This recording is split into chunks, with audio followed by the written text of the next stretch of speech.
Saudações e bem-vindo. Nos próximos minutos queremos pensar o nosso grande Maputo, a capital do país. A cada 10 de novembro, a cidade de Maputo celebra mais um aniversário neste 2025. A celebração é de 138 anos da capital moçambicana. E para esta reflexão, convidamos hoje o arquiteto Armando Majaia, que é bem-vindo ao nosso canal.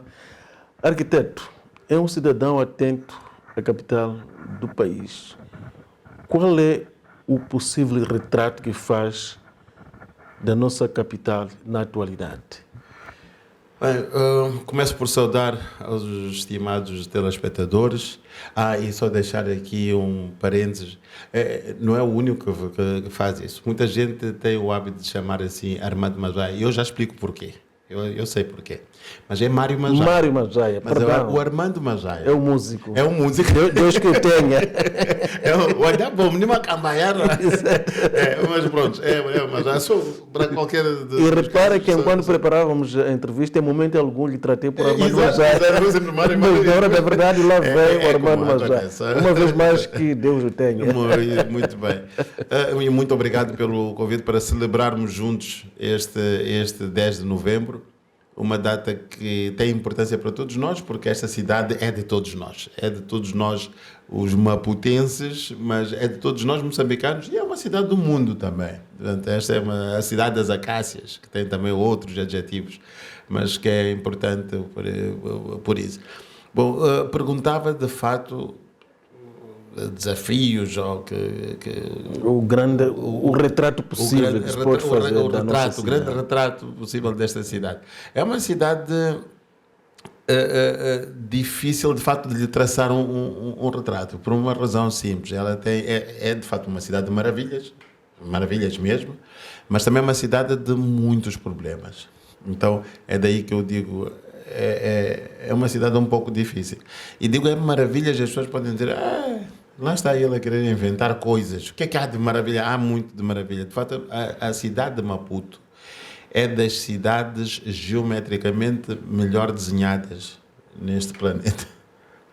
Chegou a ser chamada Paris da África já há muito tempo. Muito antes, ainda no tempo colonial. Estamos a falar com o arquiteto. Mas chegou mesmo a ser chamada assim, Paris da África. Era o apelido que tinha. Só que não vincou esse apelido. Não vincou esse apelido. É uma cidade, de facto, muito bem estruturada, muito bem desenhada e que, infelizmente, depois perdeu um pouco essa característica depois da independência. E aqui é importante perceber que os problemas que aconteceram depois da independência não foi um problema propriamente de desatenção. É um conjunto de problemas, de fatores, de fato, que levaram que a cidade fosse o que hoje é. E acho que é sobre isso que vamos conversar nos momentos que se seguem. O que é que levou a que a cidade de Maputo fosse o que ela é hoje? Em primeiro lugar, este êxodo rural.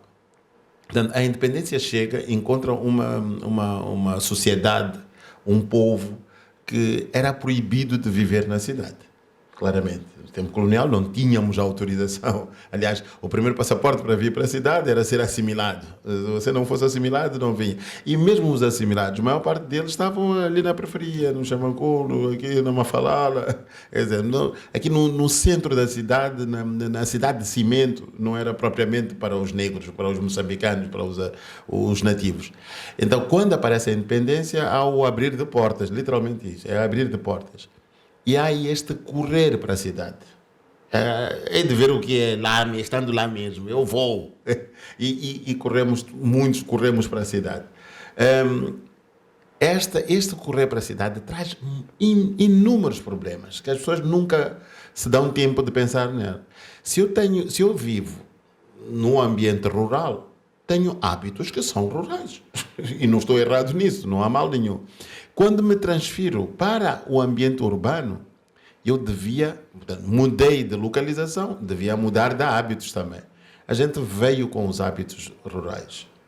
Lembro-me de histórias de pessoas que encontraram a banheira na casa de banho, encheram a banheira de areia e meteram milho, plantaram milho. vamos. É para fazer ali alface, uma couvezinha, aquele balde grande está ali, está a fazer o que é aquilo aí? Não precisa, põe. Né? Vivi numa casa aqui na cidade, cheguei a apanhar o parquet queimado, quer dizer que em algum momento acendeu-se carvão ou lenha, mas o parquet queimado. São pessoas que vinham de uma realidade, cozinhar a lenha dentro de casa é normal. Eu já fiz isso, eu vivi algum tempo em Marraquém, e nos dias de chuva a gente cozinhava a lenha na palhota, dentro, não havia problema nenhum. Então aqui, quando chove ou quando não sei, que também quero cozinhar dentro de casa a lenha no parquet, contra todos os riscos que isso possa ter.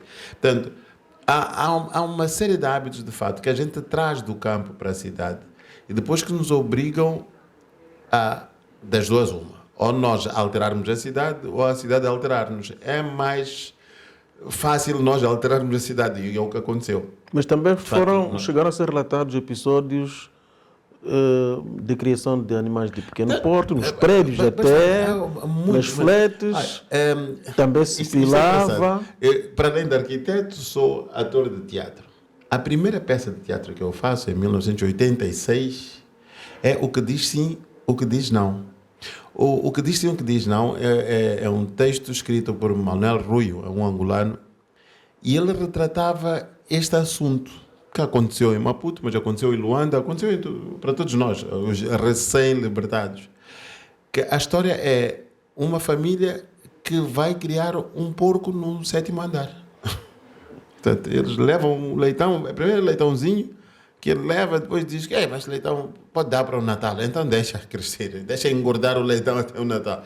Com todos os problemas que o leitão e do futuro porco depois cresce para porco, vai criando para a vizinhança, naturalmente. O porco não é tão fácil assim, mas esta imagem é... Mas já vimos cabritos nas varandas, já vimos galinhas nas varandas, já vimos muita coisa aqui na cidade de Maputo, isso vimos.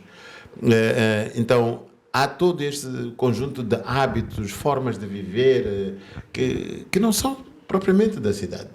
E eu digo mais, aquelas pessoas não têm culpa disso, porque elas foram com a cultura delas. Precisavam era de um processo de adaptação à nova realidade. Mas esse processo de independência literalmente foi da noite para o dia, né? Muito rápido o processo, muito rápido mesmo. E as pessoas dizem, afinal podemos ir, então corre, vamos. Dizem que há casas, não estão ocupadas. Não se pagava renda de nada, você chegava, via, esta casa está livre, então vou entrar. Eu, por acaso, tenho a santa sorte, na altura da independência, vivia mesmo aqui ao lado, na antiga Massano da Amorim, agora Kim Il-sung. Nós seguimos o processo inverso. Quando foi da independência, nós saímos da cidade para Marraquém, enquanto muitos corriam para cá. E todos diziam, vocês estão a sair, deixar casas, boas casas. Porque chegava, você ocupava a casa, podia encontrar uma moradia destas e ocupar, literalmente. Como é que você vive numa moradia destas, vindo, desculpem-me o exagero da expressão, da palhota? É complicado.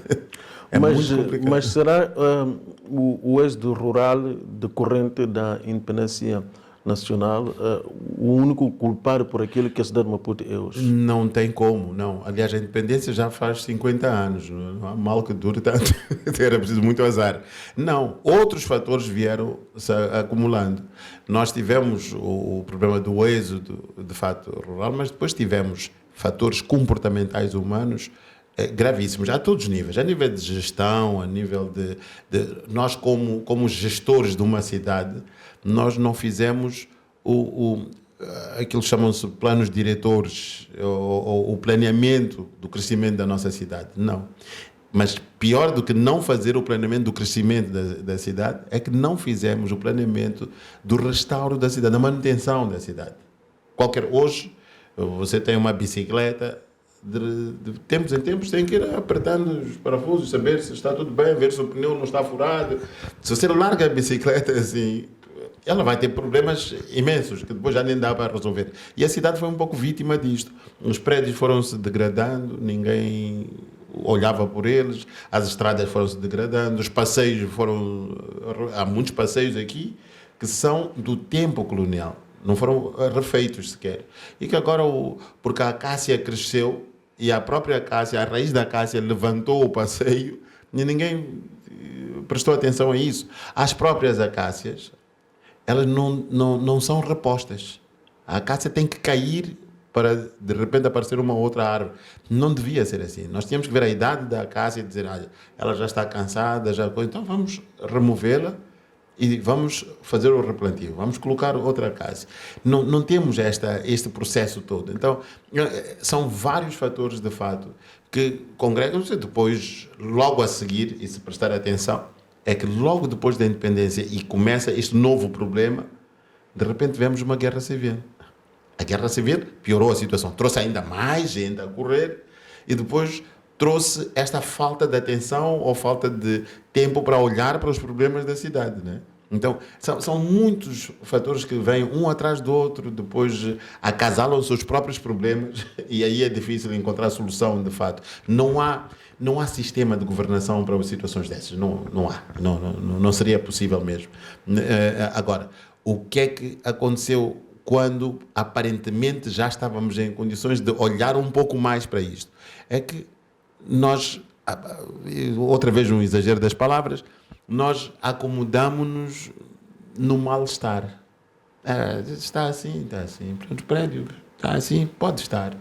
Então, quando, de fato, muito recentemente, porque nós não temos muito tempo assim, tanto tempo de paz, se bem que a paz é relativa, mas não temos tanto tempo assim, nós depois não tivemos o cuidado de dizer assim, vamos lá recuperar o tempo perdido.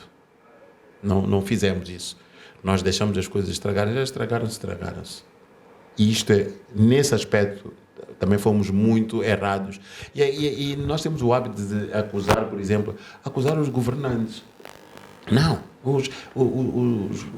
Não sei, a estrutura que lidera o município ou que lidera o governo é que é culpado. Não é verdade. A gestão de uma cidade não é feita apenas por quem dirige um município ou um estado. É feita sobretudo por quem usa a cidade. O melhor gestor da cidade é quem usa a cidade. Eu saber, agora todos temos carro, parece, eu saber estacionar o carro como deve ser, eu saber,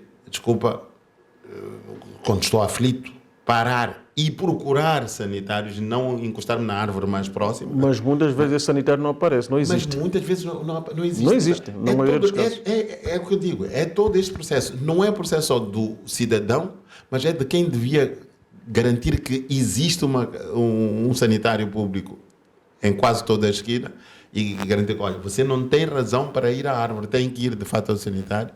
Mas é tudo isto. E a minha função como cidadão, de fato, é também exigir que me seja disponibilizado o sanitário público. Não é porque não há, então vou começar a fazer e desfazer. Não é correto isso. Aliás, nós já falamos sobre esta questão várias vezes. Nós dizemos assim, bom, nós aqui em Moçambique, agora vou um pouco para isso, embora podia continuar com Maputo, mas nós aqui em Moçambique, quando estamos a conduzir e estamos a comer um pouco de bolachas, o pacote, no fim, eu abro o vidro e atiro. Mas volto atrás, continuo a comer a bolacha e atravesso a fronteira, acabam as bolachas, já não atiro. Tem outra postura. Tenho outra postura. Sou a mesma pessoa, é o mesmo pacote de bolacha, é a mesma viatura, a atitude é que é outra. Portanto, a mentalidade já é outra. Então, é esta mentalidade que nós precisamos ter lá em todo lugar onde nós estamos. Portanto, saber que no carro eu tenho que ter um saco plástico e o lixo que vou produzindo, vou deixando ele no meu saco plástico. Quando chegar a casa, se não tenho na via pública, então, quando eu chegar a casa, eu tenho lixo em casa, tenho. Então, é de pegar e meter no lixo em casa. Portanto, se me comporto bem, além fronteiras, e me comporto mal no país, significa que não é por desconhecimento daquilo que eu faço cá em casa.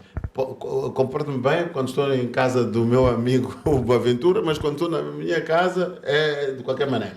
Não é assim. Nós temos que ter essa disciplina de utilização das coisas e disciplina de ser. A minha maneira de ser, de fato, tem que ser. É importante. Independentemente de onde quer que eu esteja, eu tenho que ser. É verdade que há pequenos comportamentos que eu altero de ponto para ponto, mas a minha estrutura disciplinar tem que ser a mesma. Tem que ser. E de que forma é que a proliferação de locais impróprios para certas atividades terá contribuído para a degradação? Absoluta. Quer dizer, de forma absoluta, total e completa. Vamos falar, por Temos exemplo, barracas em volta de escolas. Eu ia mesmo para aí. Barracas em frente nas proximidades das escolas. São os mercados informais, as bancas nos passeios. E aqui eu particularmente tenho uma visão que pode não casar com a de muitos. Eu não estou contra as bancas nos passeios. Absolutamente. Até gostaria de poder participar de um projeto disso. Eu estou contra as bancas de qualquer maneirizadas nos passeios. A gente estende, espalha o fardo de roupas. Então aqui na 24 de julho, aqui chama-se paragem 17, nós chamávamos antigamente a paragem entreposto. As pessoas espalham e ocupam todo o passeio e ai de si se pisar nas minhas calamidades. Portanto, ele até adona-se do passeio, é mais loja do que passeio público. Não é para isso. Inclusive, acaba importunando o comércio formal. O comércio formal, porque está em frente à loja, de fato, e ele bloqueia tudo. O deficiente, por exemplo, que está de carrinha, já vi pessoas assim, que não tem como passar, porque tem a banca de telemóveis, tem a roupa no chão, os que passam a pé, é quase que um atrás do outro. Então, o passeio não foi para isso, não foi instalado para comércio. Mas é possível, sim senhora, ter comércio no passeio. Há bancas móveis que são feitas, que são distribuídas de forma organizada, de fato, que deixem espaço para que... E não é qualquer passeio, é um passeio que, de fato, tem espaço suficiente para isso, para se montar a banquinha e ainda deixar espaço para que as pessoas circulem. Mas, acima de tudo, é preciso também começarmos a pensar assim, bom, a nossa cidade precisa. Então, se precisa, vamos começar a desenhar a cidade da nossa maneira. Eu não vejo... estamos aqui com bairros novos a crescer, com Colotes, 1º de Maio, não sei, todos estes bairros estão aqui à volta. O chamado bairro de expansão. Não há nenhum planeamento. Em alguns casos há parcelamento, mas não há planeamento absolutamente nenhum. O bairro Congolote, 1º de Maio, é um parcelamento de maravilha de parcelamento, mas não há planeamento naquele bairro. Não foi pensado nenhuma dessas infraestruturas. Não foi pensado o mercado, não foi pensado o estacionamento do chapa. O chapa hoje é um elemento da nossa cultura, do nosso sistema de transportes. Portanto, não posso pensar a cidade sem pensar o chapa. Eu tenho que pensar o chapa. Não posso continuar a ter, por exemplo, na Cidade Velha, no Maputo Antigo, esta cidade de cimento, que não foi feita por mim agora, eu encontrei a feita. E tinha-se pensado na altura, porque funcionava, que a paragem do Machimbombo, na altura não havia chapa, a paragem do Machimbombo estava na esquina. Portanto, se formos para Pandora, por exemplo, vemos, logo depois da esquina tem a paragem. Mas hoje já não funciona isso. Eu não posso ter paragem na esquina. Eu tinha que começar a empurrar as minhas paragens para o meio do quarteirão. Tem que ser. Senão, criamos na altura funcionava por quê? Porque havia poucas viaturas. Tão simples quanto isto. Hoje, o tráfego é muito intenso e não convém ter uma paragem perto de uma esquina, ou na esquina. Não convém mesmo. Não convém. Quem quiser pensar numa cidade africana para a nossa realidade, nunca deve pensar uma paragem para uma esquina. Que ponha a paragem no meio do quarteirão e acredito que vai funcionar melhor. E como isto, há muitos outros fatores. O comércio, bom, a lógica no desenho das cidades ou no planeamento urbano é que temos zonas. A zona residencial, zona comercial, zona industrial, zona de recreio. Aqui não. Aqui já não há zona nada. Aqui não há zona de nada. Todo o sítio tem loja, até no prédio, dentro do prédio residencial já tem loja. No 3º andar já tem escritório de não sei quem. A gente vive no 1º andar, depois no 4º andar também vive outro vizinho, mas ele está ali no meio da gente com o escritório. Portanto, Essas coisas não parecem nada, mas são um problema. Eu residi aqui num prédio em que tínhamos, e eu respondia pelo condomínio, devem estar a me ouvir, e saúde a todos, não vou dizer o nome do condomínio, não se preocupem. Era um prédio e tínhamos problemas, porquê? Porque tínhamos um escritório num primeiro andar, primeiro, já sei há muito tempo, e o problema era, eu não vou pagar pela bomba d'água, porque a gente nem toma banho aqui, a gente nem bebe água. A gente só usa água para casa de banho. Por que eu vou pagar pela bomba d'água? É o conceito de escritório. Portanto, eu não gasto água, então, mas tem água na casa de banho, pelo menos tem.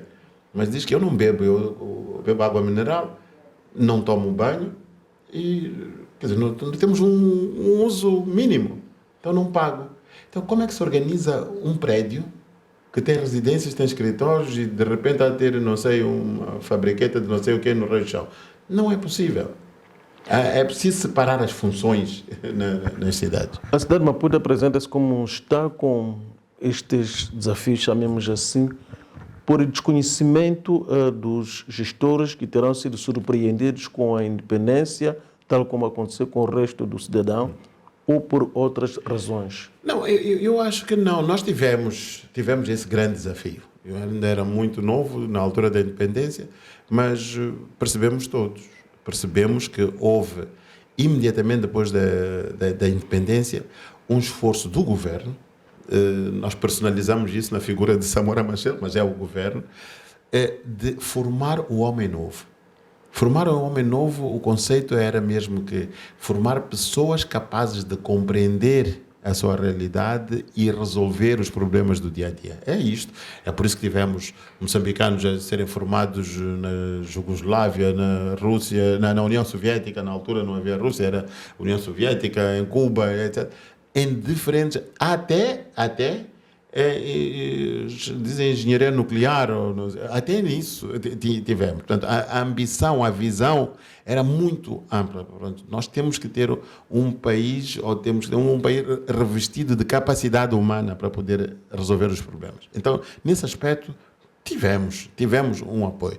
Eu tive a santa sorte de frequentar a Faculdade de Arquitetura e conheci naquela faculdade a figura do professor Forjás. Aquele cidadão é um cidadão daqui, educado aqui, e pronto, estudou também fora, mas educado aqui no sentido de conhecia as verdadeiras necessidades deste país. Conhecia o verdadeiro viver do cidadão moçambicano. Então, começar a pensar no urbanismo, a moçambicana, não as teorias, não, pegar no conhecimento geral que tem e pensá-lo como resolver o nosso problema aqui com as nossas tecnologias nossas aqui, que nós temos o tijolo de barro, não é disso que o mundo fala, mas é o que nós temos. Temos o caniço, não é disso que o mundo fala, é o que temos. Temos a palha, hoje temos machessas. Na altura da independência não me recordo de ver isso. Este poarós que nós temos agora, usamos mais para convívios, para casamento. A cobertura é palha. O pilar é a estaca de eucalipto. Portanto, nós temos recursos próprios aqui que nos permitem construir com qualidade até. Nós só temos que pegar nos nossos meios e adequá-los àquilo que a engenharia e a arquitetura pedem. Nós podemos fazer isso.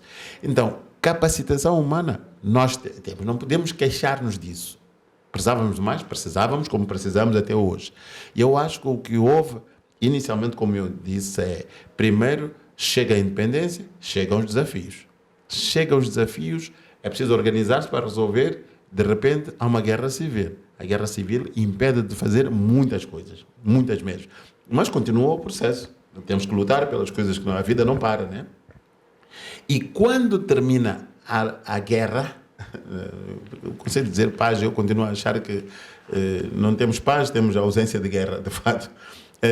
Quando termina a guerra, nós que já devíamos começar a dizer assim, sim, agora tenho tempo para olhar para os meus problemas, nós desleixamos-nos. Nós gestores e nós povo também. E digo gestores essencialmente porquê? Porque entramos numa altura em que já a corrupção atinge níveis gritantes mesmo. Começamos a ter, falamos muito na altura de desvio da aplicação, dinheiro que era para isto foi feito não sei aquilo. Portanto, se há uma aplicação prevista e houve um financiamento, houve um propósito, houve uma aprovação, então devia-se aplicar para aquilo. E os outros interesses, por mais importantes que sejam, há de chegar a vez deles, há de se discutir, há de se procurar financiamento para eles. Nós começamos com isto, depois começamos com isto que hoje chamamos de nhonguismo. Isto não é de hoje, já é de há algum tempo. Nós começamos a chamar o nhonguismo primeiro por 10%. Era 10%, 10% que ninguém percebe até hoje, ninguém me explica porque é que eu tenho que ganhar 10% de um trabalho que temos que fazer, ninguém. Mas discutimos isso até a ambientes formais. Não me esqueço de ver isso e aparece o termo comissão. O que é uma comissão?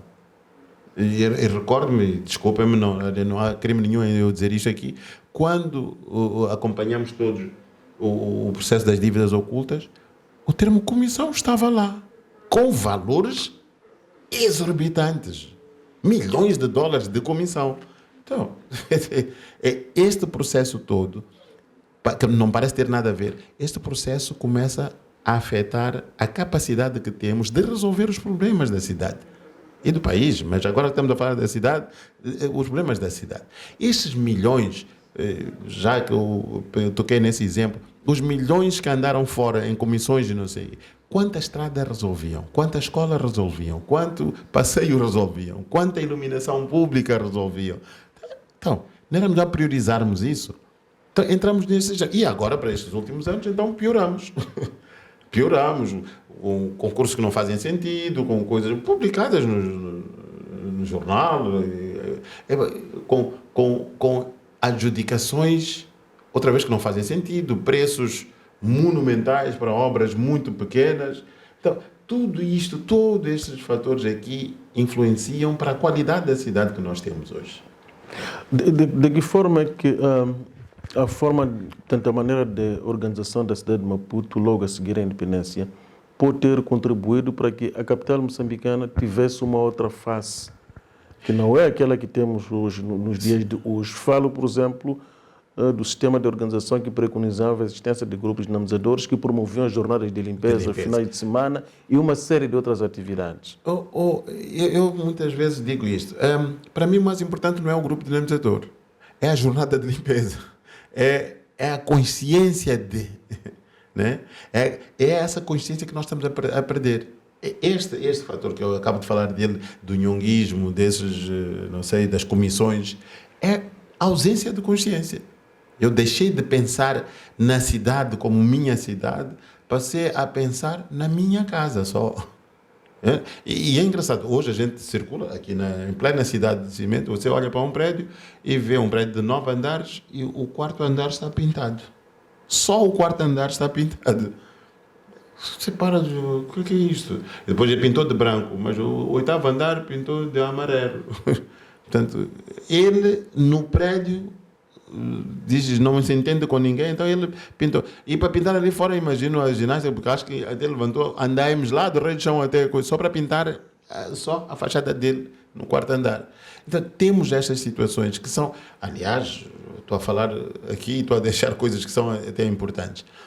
Os prédios, sobretudo estes prédios de 3 andares, 3 pisos, 4, 5 pisos mais ou menos, a gente vê muitos aqui na zona da Malhangalene, por exemplo, olhemos com atenção para os terraços daqueles prédios.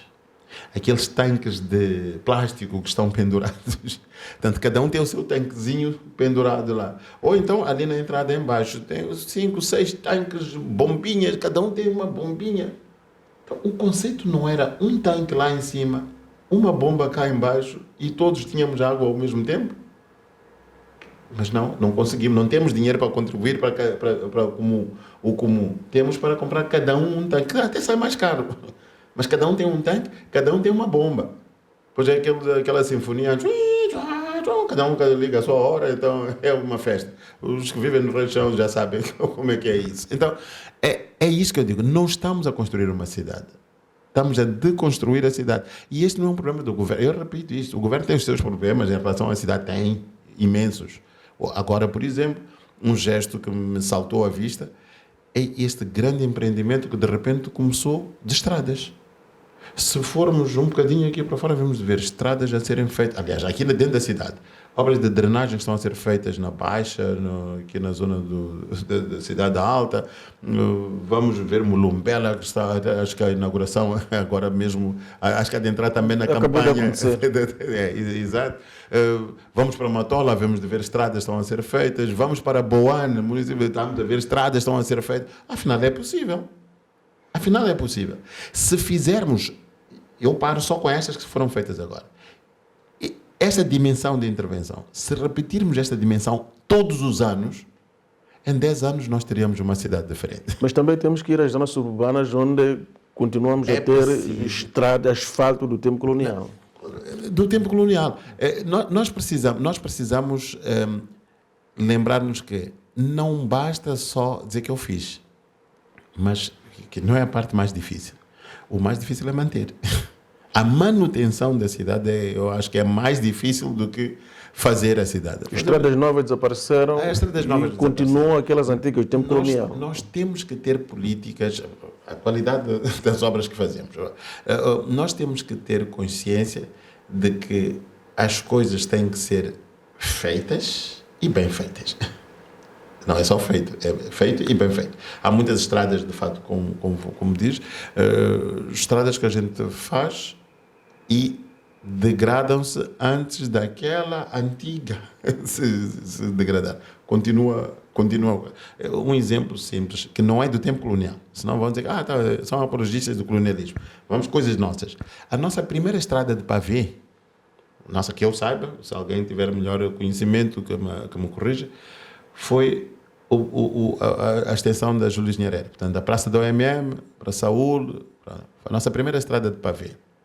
Depois dela vieram muitas estradas de pavê.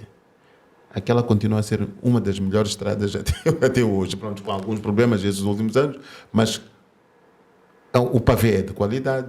A instalação foi muito bem feita, pronto, com o tempo, naturalmente, tudo envelhece, tudo se estraga. Mas houve muitas outras estradas que foram feitas e que o pavê agora parece lixa para raspar não sei o quê. Em 3, 4 anos o pavê já não serve para nada. Então, esta coisa de termos atenção com a qualidade dos produtos que nós temos, a qualidade das nossas intervenções é fundamental. E não é só uma questão do uso, uma questão no ato de produção mesmo. Construirmos como deve ser. E temos isso quase que em todo... Esta zona da marginal, até nem diria, do prolongamento da Júlio Nyerere, da presidência em frente, é tudo muito recente. São edifícios muito recentes. Eu, por acaso, olho muito para aquelas casas. São casas muito novas e 80% delas já com rachas visíveis. Visíveis. O que é que está a acontecer? Hoje até temos mais suportes para a construção, temos hoje aditivos para os secantes, por exemplo, para o cimento, temos muito material, muitos produtos e subprodutos que nos ajudam a garantir uma melhor construção. Mas parece que vamos piorando a qualidade. Então isto é que é preocupante. E isto é que faz a imagem de uma cidade. Arquiteto Mário Majaia, sobre aquilo que não está bem na nossa capital, a capital do país, há muito que se diga. Mas vamos fazer uma pequena pausa em relação a esta abordagem crítica para resgatar aquilo que dizia que Moçambique, portanto a cidade de Maputo também tem muitas maravilhas, pois só citou, acabou citando apenas uma única maravilha, que é o desenho arquitetônico. Exato. Uma maravilha, porque, na verdade, essa maravilha do desenho arquitetônico não é de hoje, foi das origens, quando a cidade foi desenhada no seu princípio, que hoje está totalmente desfeito. E depois da independência, nada de melhor aconteceu. Depois da independência ainda aconteceram algumas coisas, vêm acontecendo algumas coisas. Há alguns pontos de utilização da cidade que tem um cariz até mais cultural, né? Os museus foram criados na altura. É verdade que até poucos se mantêm, mas há o cuidado. Eu às vezes digo assim, podemos não fazer muito, fazer pouco, mas bem. Eu estou muito feliz, eu particularmente, estou muito feliz, por exemplo, com o Museu da História Natural. Que acabou de ser Houve reabilitado e bem. reabilitado e bem,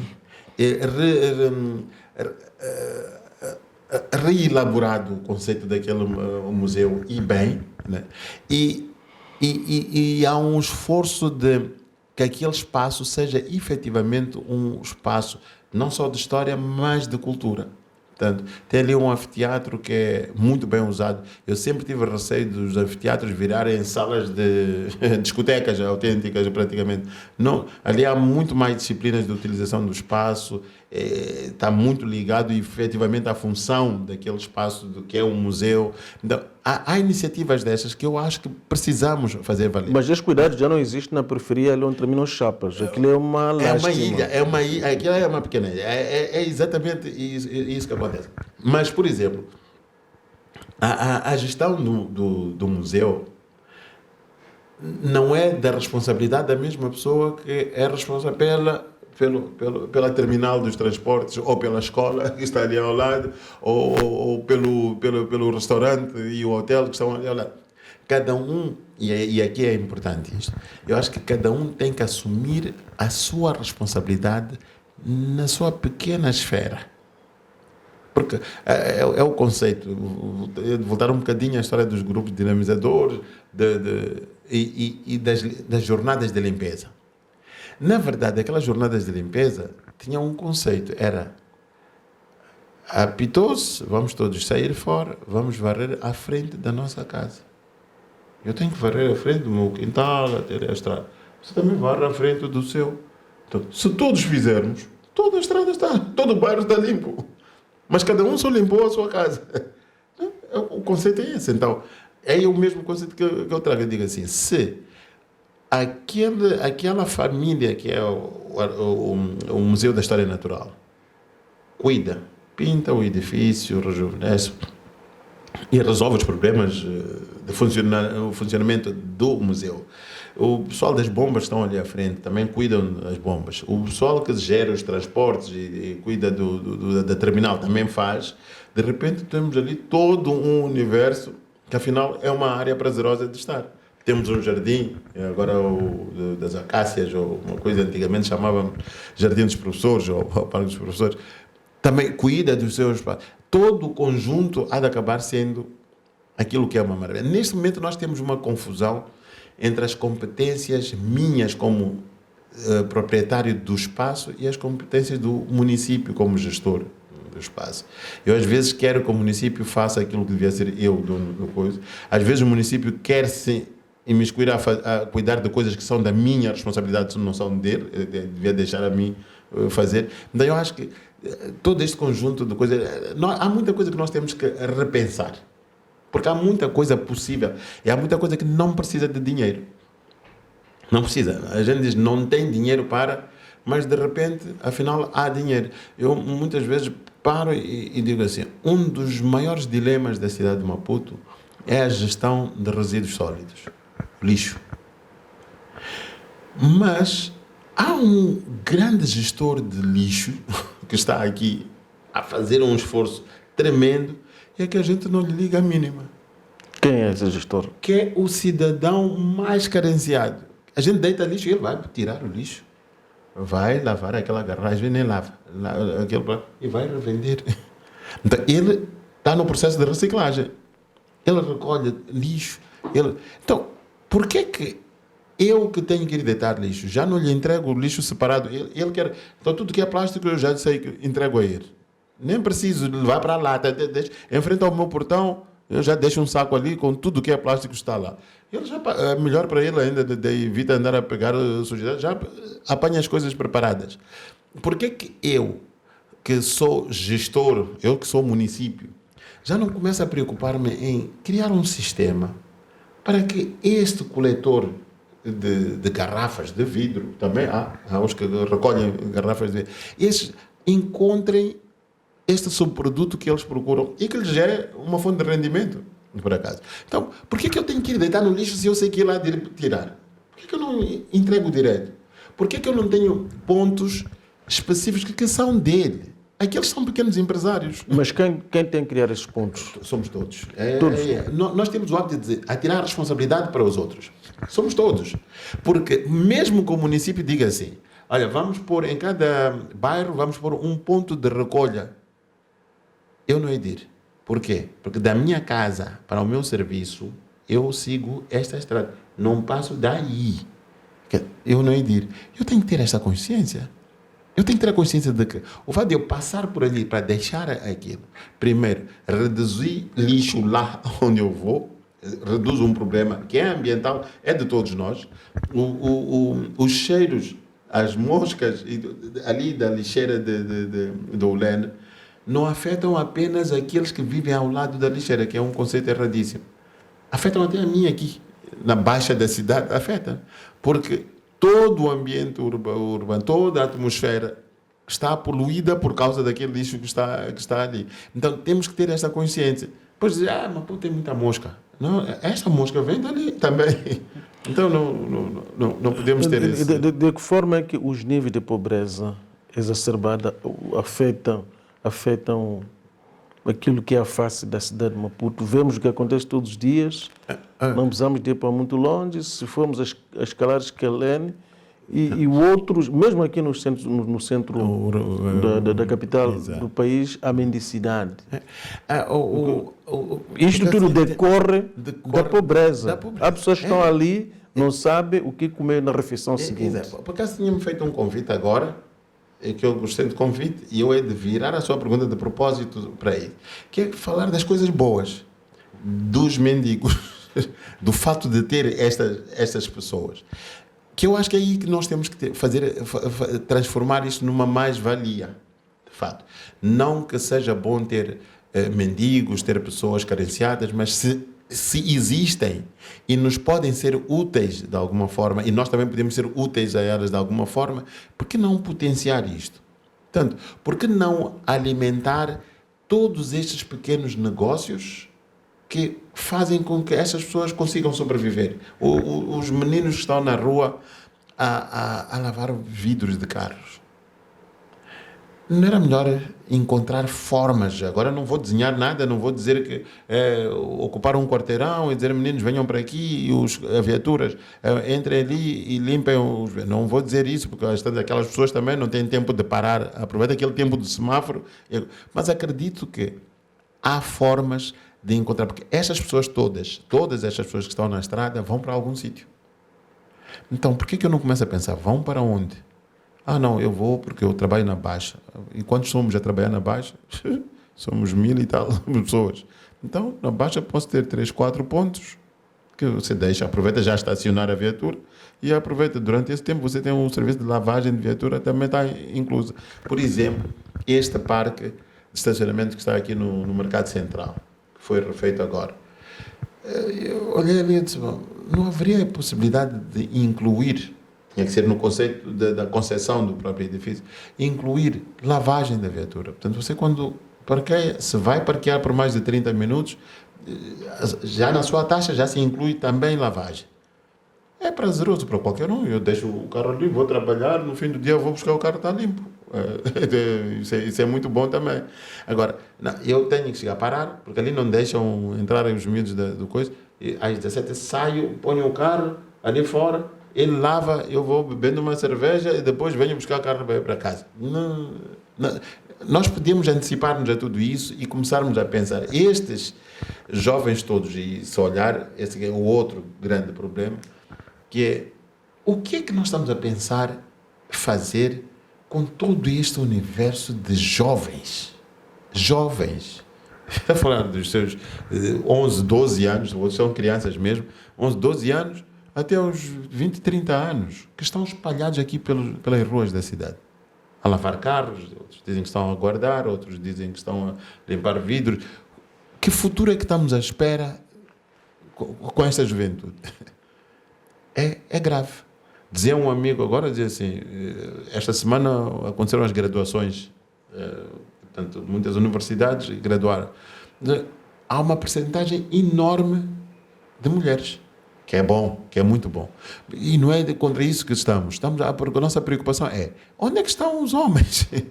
estão aí na rua. São estes que estão na rua. São estes rapazes que estiveram nas ruas de Maputo há coisa de 1 ano, quando foram as manifestações. Eram rapazes. Eram mais rapazes do que raparigas. Portanto, rapazes que estão carenciados, estão com vazios. Então, vamos lá tentar preencher esses vazios. Vamos preencher. Quais são as grandes soluções para os grandes problemas da capital moçambicana? Começam essencialmente por resolver o problema da juventude. A juventude manda, eu acho que é o motor de um país. Aqui, Investir no recurso humano. Investir nos recursos humanos e criar educação de qualidade para esta juventude, criar saúde de qualidade, mas criar emprego.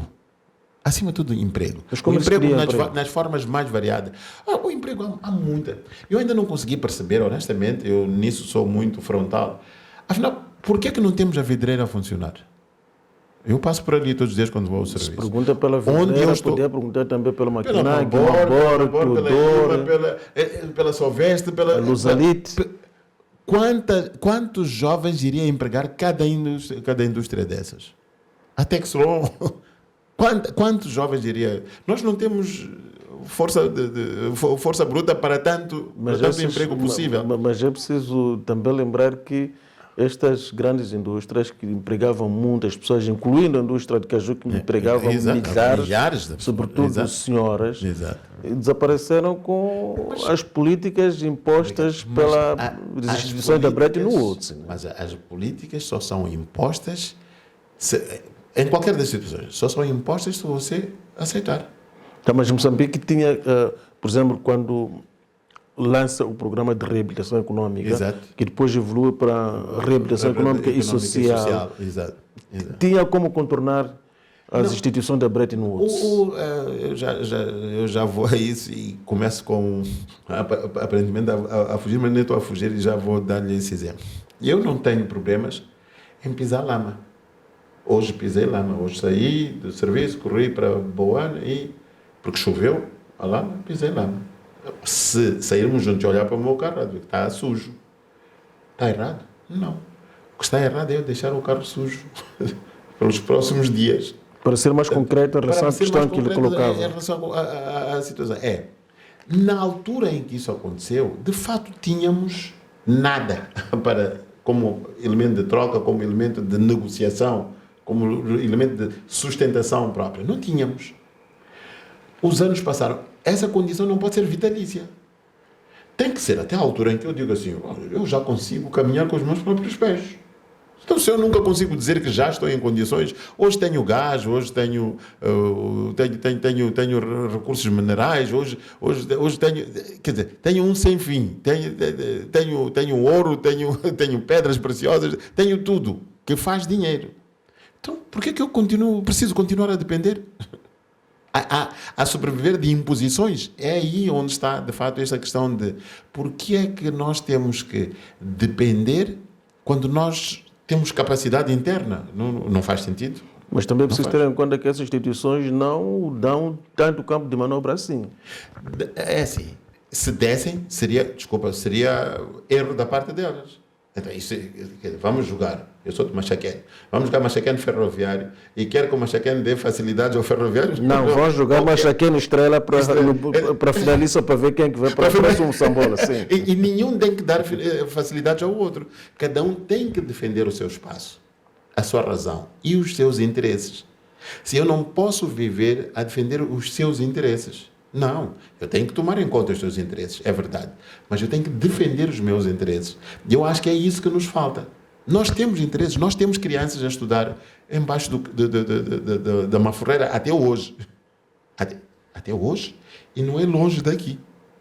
É aqui, na província de Maputo. Nós temos crianças a estudar embaixo da árvore na província de Maputo. Então, eu pergunto, não temos recursos para melhorar isso? Temos, nós temos. É assim, não tenho dinheiro, nunca vimos ter dinheiro para tudo, mas temos dinheiro para alguma coisa. Então vamos fazer essa alguma coisa e vamos fazer bem essa alguma coisa. Temos crianças a estudar debaixo da árvore, mas temos situações ainda muito mais graves que afetam um número considerável de famílias que são inundações. Há famílias que Sim, perderam há fatores. habitações. Quando falávamos inicialmente das causas, dos motivos, deste estado em que nós estamos dizendo, há os fatores humanos, mas também há os fatores naturais, de facto. Nós temos esse problema, mas eu, em relação aos fenómenos naturais, eu digo assim, sim, então tivemos as cheias de 2000, mas se as cheias me encontram preparado, elas que venham, não chove só em Maputo, não chove só em Moçambique. Há países que estão em condições bem piores. Aqui o Madagascar, por acaso, que nós devíamos até pagar-lhe uma cota, porque eles nos defendem bastante. Eles é que levam com todas as intempéries por nossa conta. Sobrevive. Mas mesmo assim, o que sobra para nós não é pouco. Não é pouco. só ver Agora imaginemos o que eles sofrem. Então, se sofrêssemos o que eles sofrem, de certeza, então deixávamos de ser país, acho eu. Porque nesse aspecto nós não estamos bem. Eu vinha para aqui e passei aqui de Mapulene, por exemplo. Não aconteceu nada de anormal naquele bairro. A única coisa anormal que aconteceu foi que pessoas decidiram construir em terrenos lamacentos, literalmente, úmidos. É mangal. Mapulene é mangal. Deixem só um tempinho, deixem crescer a vegetação, onde perceber o que está a acontecer em Mapulene. Mas Mapulene estamos nós a construir, porque temos algum dinheiro, está o município a autorizar-nos para construir, está a eletricidade a dar-nos energia, está a empresa de águas a dar-nos instalação de água. À espera de quê? Espera que a natureza também se vingue. E depois vamos culpar a natureza. Não, ela foi a última. Ela só está a reagir à sua ação. Portanto, nós é que estamos a agir mal. As cheias de 2000 fizeram o que fizeram na zona de Mapulene. E não 2000 foi agora. Não foi há tanto tempo. E toda a gente já se esqueceu. O campo de Costa do Sol não ficou submerso, ficou cheio de areia. Ficou engolido. Então, as pessoas já se esqueceram. Veja-se o que é que está no campo, o anexo de Costa do Sol. Então, a questão das coisas, arquiteto, podemos adivinhar que vem aí uma situação pior um dia. Bem pior, porque quando chegou a água em 2000, encontrou poucas casas. Agora apanha muito mais casa, apanha solos muito mais pavimentados, portanto, com uma capacidade muito menor de absorção, portanto, teremos muito mais água superficial, teremos tragédia absoluta, que nós sabemos, estamos conscientes. E a pergunta sempre que me fica é, muito bem, eu que vou construir, provavelmente até movido pela ignorância, mas eu que estou a gerir uma cidade, eu não sei isso. Eu sei. Estamos à espera de quê? Acontece um acidente. Arquiteto, o nosso fundo tempo está mesmo terminado e para terminar. Bom, para terminar é um pouco cantar pela nossa cidade. Nós temos que ser felizes porque temos uma cidade bonita, de fato é mesmo bonita. Nós temos uma cidade que é capaz de muito mais do que está a ser e está a ter agora. Nós temos que ser um pouco donos do nosso nariz e fazermos a nossa cidade à nossa maneira. Nós temos bastante área para fazer a cidade acontecer. Eu às vezes pergunto, alguém tem noção de quantos somos em Maputo? Nós chegamos a 3 milhões. Então, quem é que está a ocupar Maputo todo? Quer dizer, a cidade de Maputo tem uma grande particularidade. De dia tem um certo número de população e de noite Obrigado. E onde é que está essa população? É porque estava aqui na cidade e de repente foi ali para a periferia. Sim, procura ser 4 amigos seus, de nível médio, portanto, não ricos, nem pobres, da classe média. E pergunto quantas casas tem. 4 amigos só. E pergunto quantas casas tem. De perceber que tem 2, 3 ou 4 casas na mesma cidade. É estranho. Muito obrigado, arquiteto Mário Majaia, pela disponibilidade para 2 dias de conversa. Fazemos esta reflexão no âmbito das celebrações de mais um aniversário. São 138 anos que a cidade de Maputo celebra neste 2025. A cada 10 de novembro é dia da cidade de Maputo. Obrigado pela escolha, continue ligado a nós e fique bem.